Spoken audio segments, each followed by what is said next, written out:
bilang isang Lasalliano, bilang isang mamamayang Pilipino, bilang isang kabataang buboto, Ang nais namin ay Bansang may disiplina, payapa, may seguridad, maunlad, May pagkakaisa. at may tapat na gobyerno. iba't ibang kagustuhan, ang bumabalot sa isipan ko. Ano? Sino?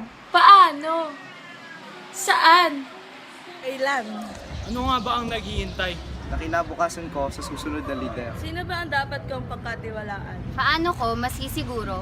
Ang boto ko ay hindi mababaliwan. Saan hahantong ang pagbabagong aking minimit? kailan ito makakamit? Kaya sa darating na eleksyon, Tayo ba'y magiging Tayo matalino? ba'y makakapili ng may kakayahang pamunuan? kanyang nasasakupan. Ako'y bagong taga-boto. Nais umiwas. Sa pagkalito Pagkat boto ko, At boto mo. Nakasalalay ang sambayan ng Pilipino. Ang daming katanungan, naghahanap ng kasigutan. Sino bang karapat-dapat, yung bilang basta tapat?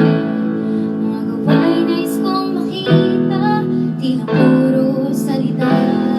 Problema ng aking bayan, kaya mo bang solusyonan? Kamusta na nga ba ang ngayon ang sitwasyon? Niwandal ako sa mga bagong eleksyon. Nila di niya alam paano gagawin wasto. Sa pagpili sa balota siya kahit nalilito. Tanong niya ano na, sino na, paano ba? Desisyon niya ba ay kung saan na mapupunta? Ikaw at ako at lahat ng Pilipino. Gusto natin na tama at tunay na matino. Magpapatong ng batas na hindi na mabubukas gagawa ng mga pangako na hindi na mapapakita.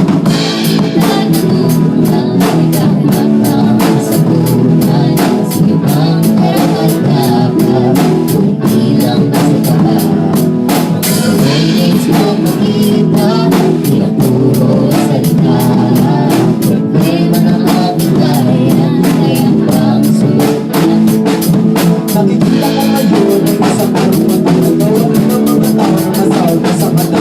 Sila'y nagpapabay, pinagay na lumitan. Kaya panalalay kayo, ngunit wala ng salita. Nakakaw tulog mo sa pera na bubog. O tila nang dinilay sa sobrang panibig. Ako'y nalulungkot, tila nagayamot. Sa gobyerno natin bakit natin ay nabalukot.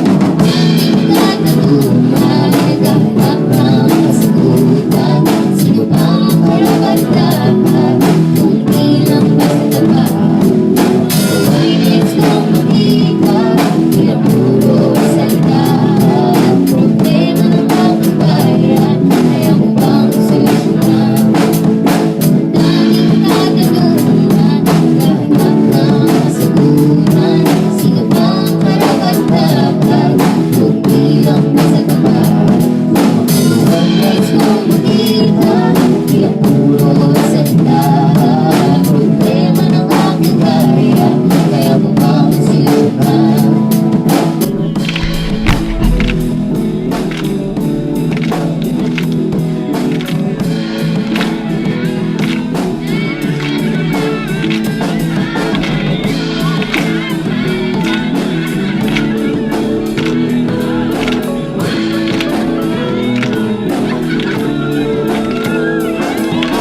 Gusto naman ng tao, reforma at aksyon. Sa lumalagong mundo, alala na ang korupsyon. At inamalnutrisyon, isama pa ang polusyon. At ipaglaki ng krisis ng ating populasyon. Gusto lang ng tawanin ang tropang salbakuna para matulog na gawin pag-ibig. Isang basuhan na tatama sa lahat. Isip sa lahat, marumayo at makibaka sa akong karapat-dapat. Hindi ito biro kung sana maglaro. Hindi ito simpleng nanay, tatay. Gusto ko tinawag itong seryosong bagay. Ba't nasasalangan ay hindi na natin palagay kundi pati na rin pag-ulat ng ating buhay.